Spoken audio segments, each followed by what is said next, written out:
So, you want to reinvent yourself, right? We all do. But how? How do you actually pull it off? Well, it turns out the actor Matthew McConaughey has this whole philosophy on it. And believe it or not, it all kicks off with this one single fear that just eats at him. Yeah, this is what it all boils down to. That feeling, the limbo of wondering what if, that's his personal hell. For him, the real nightmare isn't failing. It's half-assing it and never, ever finding out what could have been. That fear, that's the fuel for his entire engine. So, where did this all come from? Well, it wasn't just some abstract idea. It was forged in a single, life-changing phone call. All right, put yourself in his shoes for a second. You're all set to go to law school. It's the safe bet, right? Your parents are happy, the future looks secure, but deep down, your gut is just screaming at you to do something completely crazy, like go to film school instead. Yeah, that was the massive dilemma he was facing. And he was terrified to tell his dad. He actually planned it all out, He called on a Tuesday night, figuring his dad would have a beer in him, maybe be in a good mood. He was just bracing for that classic, "You want to do what?" explosion. We've all been there. But that's not what happened at all. Instead, his dad hits him with this just 6 words that completely changed his life's trajectory. It wasn't just, "Okay, son." It was a command, a new responsibility. And right there, a core life rule was born. Yeah, don't half-ass it. It sounds simple, but for McConaughey, this became way more than just a piece of advice. It turned into a full-blown philosophy, a system for making big moves with zero hesitation. And the way he breaks it down it's brilliant. It's not just try your best. It's this 3-step process. Pillar 1, have the guts to actually make the choice. Pillar 2, once you've chosen, you go all in. You commit 100%. And pillar 3, and this is the big one, you own the outcome. No matter what, good, bad, ugly, it's on you. And what's crazy is, he got to put this new rule to the test almost immediately. He's at a bar, meets a guy, and next thing you know, he's got an audition for this little part in a movie called Dazed and Confused. And instead of just, dipping his toe in the water, he went for a full cannonball. So they throw him into this scene that isn't even scripted. He's got to figure out this character, like right now. So he goes all in. He asks himself that one simple question, who is my man? And he comes up with these 3 very clear affirmations. 1, I love my car. 2, I love rock and roll. And 3, I love getting high. And with just those 3 simple ideas in his head, the camera starts rolling and bam, out comes maybe one of the most famous, most iconic first lines in movie history. Totally unscripted, totally in the moment, all because he didn't half-ass it. All right, all right, all right. Okay, so the rule is great when things are going your way, right? Seize the day, all that. But what about when everything falls apart? Well, this is where it gets really powerful. He uses that exact same don't half-ass it mentality to deal with the bad times. Think about it. When most of us hit a major snag, what do? We get stuck in the mud, right? We wallow, we complain, we make all this drama. McConaughey, he does the complete opposite.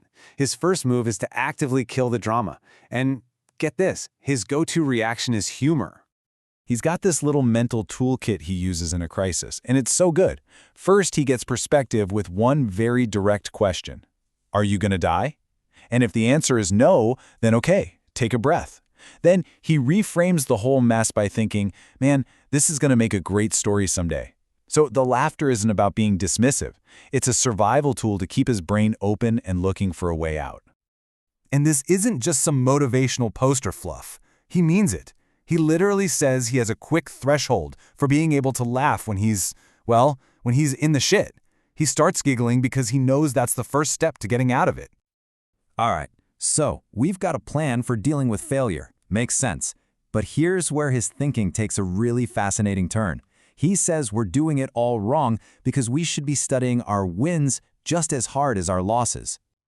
I mean, just think about it for a second. We'll read 100 biographies about successful people, we'll watch 1,000,000 videos trying to decode their secrets, but when it comes to our own lives, we only ever put our failures under the microscope. It's this weird asymmetry, right? And it's totally holding us back.